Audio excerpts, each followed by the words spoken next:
नमस्कार, Asian public TV में आपका स्वागत है। मैं हूं डॉक्टर शिशिर उपाध्याय। आज प्रदेश कांग्रेस कार्यालय के करीब पेड़ पर एक 6 फीट लंबा सांप चढ़ा नजर आया। प्रदेश कांग्रेस कार्यालय के पास 6 फीट लंबा सांप पेड़ पर चढ़ गया। सांप को पेड़ पर चढ़ा देखकर मौके पर लोगों का हुजूम जुट गया। जिस जगह सांप पेड़ पर चढ़ा हुआ था उसके ठीक सामने खरगोन के पूर्व विधायक रवि जोशी, पूर्व मंत्री रामपाल सिंह सहित कई नेताओं और अफसरों के बंगले हैं। इंदौर में दिन रात के तापमान में हल्का इजाफा हुआ है।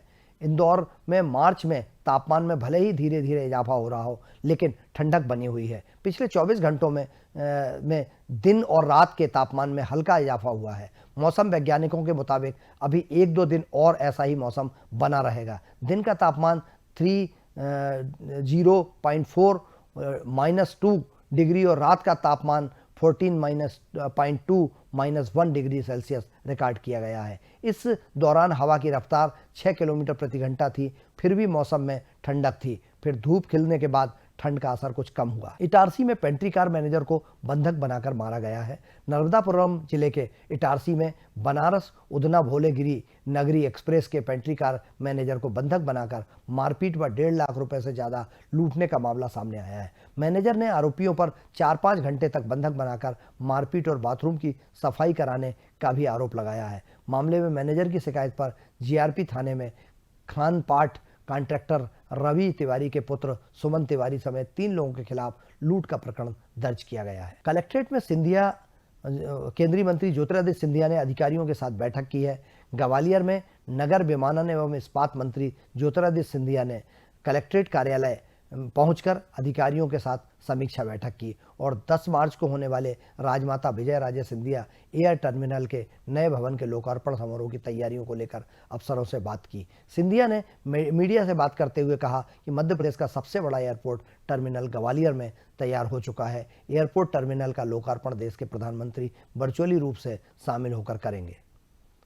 कॉलोनाइजर द्वारा मंदिर में की गई छेड़खानी संस्था राम ने जमकर किया विरोध। मेड़की रोड स्थित प्रधानमंत्री आवास योजना की मल्टी के पास रहवासियों द्वारा बनाए गए वर्षों पुराने शिव व शीतला माता मंदिर की सवारियां ग्रीन्स के कॉलोनाइजर कमल आहूजा और बिरजू थोरात के द्वारा अपनी निजी स्वार्थ से कॉलोनी के रोड चौड़ीकरण के लिए तोड़ा गया, जिसमें यह जानकारी मिलने पर संस्था राम के संस्थापक शैलेंद्र सिंह पवार, राष्ट्रीय बंदे गौ माता संघ के राष्ट्रीय अध्यक्ष जीतू रघुवंशी सहित संस्था के सभी कार्यकर्ता मौके पर पहुंचे। विरोध जताते हुए जमकर नाराजगी जताई। साथ ही कॉलोनाइजर को बुलाकर समझाइश दी गई। कॉलोनाइजर ने मंदिर पुनः निर्माण कराने के लिए कहा है। कुबेश्वर धाम में कुंभ की तर्ज पर इंतजाम किए गए हैं। शिवरात्रि पर वहां लाखों लोग पहुंचते हैं। सीहोर के हेमा स्थित निर्माणाधीन मुरली मनोहर एवं कुबेश्वर महादेव मंदिर में 7 से 13 मार्च तक भव्य रुद्राक्ष महोत्सव और शिव महापुराण कथा का आयोजन हो रहा है। पंडित प्रदीप मिश्रा के सानिध्य में यह महोत्सव हो रहा है। इसमें शामिल होने के लिए देश भर से के भक्त पहुंच रहे हैं। 4.5 लाख स्क्वायर फीट में लगे 5 डोम रात में ही फुल हो गए। 2 से 3 लाख से अधिक भक्तों के सीहोर पहुंचने से यहाँ के सभी होटल, गेस्ट हाउस और धर्मशाला फुल हो गए हैं। पिछले साल भी इंदौर रोड पर जाम लग गया था। 3-4 दिन तक लोगों को भारी परेशानी हुई थी। जिला प्रशासन ने एवं पुलिस प्रशासन ने बाईपास रूट बनाए हैं। इंदौर जाने आने, देवास जाने वालों को, उज्जैन जाने वालों को परेशानी ना हो, इसलिए वाया इछावर उन्होंने रास्ता बनाया है, जिसके तहत लोग इछावर होते हुए 7-8 किलोमीटर का चक्कर लगाकर आगे जा सकते हैं। चाय बनाने के दौरान गैस टंकी में आग लगी। महू के वेटनरी कॉलेज के सामने एक रेस्टोरेंट में चाय बनाने के दौरान गैस की टंकी में आग लग गई। घटना करीब 8 बजे हुई। देखते ही देखते आग ने विकराल रूप ले लिया। फिलहाल घटना में किसी भी प्रकार की जनहानि नहीं हुई है। गनीमत रही कि उस वक्त होटल पर कोई मौजूद नहीं था, क्योंकि यहाँ सुबह से ही बड़ी संख्या में छात्रों का आना जाना लगा रहता है। एक बड़ी घटना टली है। जबलपुर पुलिस ने ठगों को किया गिरफ्तार। जबलपुर पुलिस ने एक ऐसे जालसाज गिरोह का खुलासा किया है जो असली रुपए लेकर नकली नोट थमा दिया करते थे। लाडगंज थाना पुलिस ने ऐसे ही 2 आरोपियों को गिरफ्तार किया जो कि नकली नोट देकर असली रुपए देने का वादा करते थे।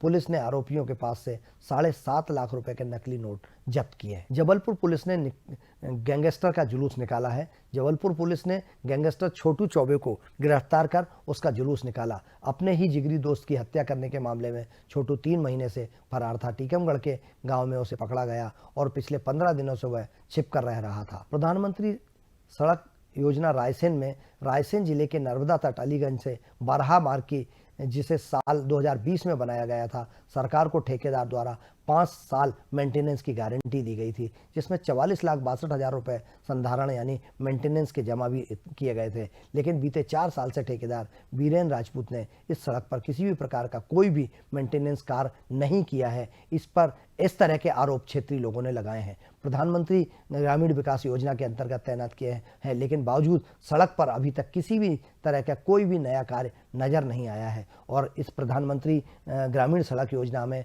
विकास कार्य जो होते हैं उस पर जिम्मेदारी दी जाती है, और स्थानीय प्रशासन में स्थानीय विधायक जो मंत्री भी हैं उनसे शिकायत की गई है, स्थानीय एसडीएम से, कलेक्टर एसपी से, और जो एग्जीक्यूटिव इंजीनियर लोक निर्माण विभाग हैं, ग्रामीण विकास के अधिकारी हैं, सबसे ग्रामीणों ने शिकायत की है, लेकिन अभी तक उसकी सुनवाई नहीं हो पाई है। बस ट्रक की भिड़ंत हुई और जिसमें दर्दनाक 3 लोगों की मौत हो गई है, 42 से ज़्यादा लोग घायल हैं। सागर में सुबह बस और ट्रक की आमने सामने भिड़ंत हो गई। हादसे में एक महिला समेत 2 ड्राइवरों की मौके पर ही मौत हो गई। 42 यात्री घायल हुए हैं। सभी को खुरई सिविल अस्पताल पहुंचाया गया है। 3 की हालत गंभीर होने पर सागर जिला अस्पताल रेफर किया गया है। हादसा खुरई के खिमलासा रोड पर धांगर गांव के मेंसी तिराहा पर हुआ है,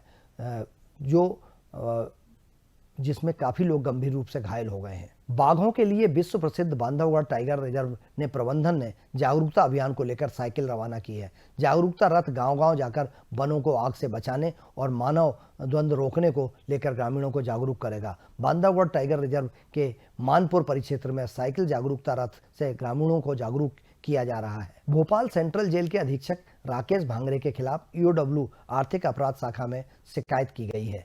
शिकायत में कितनी सच्चाई है यह तो जांच के बाद ही आएगा, लेकिन जांच शुरू हो गई है। शिकायत उनके प्रहरी दीपेश सिंगले ने ही की है। 23 दिसंबर 2023 को की थी, जिसमें उन्होंने जेल के गौशाला से दूध चारे में भ्रष्टाचार के गंभीर आरोप लगाए थे। महाशिवरात्रि के पर्व पर रीवा के प्रसिद्ध और दुनिया के इकलौते 1001 छिद्रों वाले महामृत्युंजय मंदिर में हजारों श्रद्धालुओं की भीड़ उमड़ेगी। 2 दिनों के महाशिवरात्रि के पर्व का आगाज हो गया है। आम दिनों में मंदिर के पट सुबह 5 बजे खुल जाते हैं, लेकिन महाशिवरात्रि पर रात 3 बजे से ही मंदिर के पट श्रद्धालुओं के लिए खोल दिए जाएंगे, जहां दूध, दही, शहद, गंगाजल और पंचगव्यों से महादेव का अभिषेक किया जाएगा। मंदिर के मुख्य पुजारी वनस्पति प्रसाद त्रिपाठी ने बताया कि रीवा का महामृत्युंजय मंदिर काफ़ी मान्यताओं वाला है और यहाँ पूरे देश भर से लोग उपस्थित होते हैं। हेमा मालिनी ने इस्कॉन में 400 पार का नारा लगाया। प्रसिद्ध फिल्म अभिनेत्री हेमा मालिनी उज्जैन के इस्कॉन मंदिर में दर्शन के लिए पहुंची। यहां पर उन्होंने भगवान श्री कृष्ण, बलराम और प्रभुपाद जी के महाराज के दर्शन किए। इस दौरान हेमा मालिनी ने मंदिर में लोगों को संबोधित करते हुए इस बार 400 पार का नारा भी लगाया और पीएम मोदी को धन्यवाद दिया। इस्कॉन मंदिर के बाद प्रदर्शनी में भाग लेने के लिए हेमा मालिनी ने भगवान महाकाल के दर्शन भी किए और वहाँ पर जिस तरह से उनकी भीड़ उमड़ी, जिस तरह से हेमा मालिनी चूँकि लोकप्रिय अभिनेत्री हैं और मथुरा से 2 बार सांसद रह चुकी हैं, इस बार फिर उनको टिकट दिया गया है, तो वो दर्शन करने आती जाती रहती हैं और उनके ये बयान चर्चा का विषय बने रहते हैं। खबरों का सिलसिला जारी रहेगा। मुझे दीजिए इजाज़त। बने रहिए एशियन पब्लिक टीवी पर। नमस्कार।